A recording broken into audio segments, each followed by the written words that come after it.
Aqui quem fala é que Deus Playero. E hoje eu estou aqui para revelar o apelido muito engraçado e muito louco que os meus amigos me chamam na escola. Vocês conhecem os MC, né? MC Kevin, MC Lan, tal. Os caras me chamam de MC Cabeludo. Você acredita, meu? Mas o que você acha que você acha disso?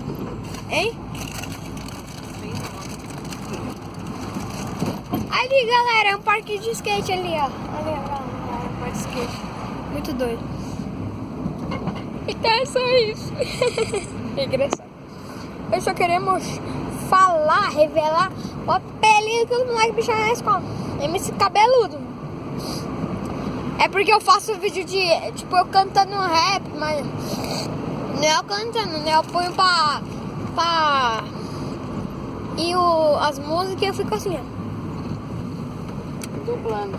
É, tipo, dublando.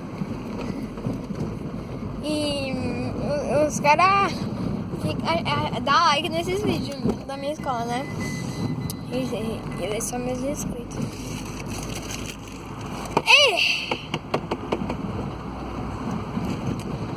Eles... É porque eu tenho cabelo grande, eu sou cabeludo e eu faço música. Quer dizer, eu canto música, né?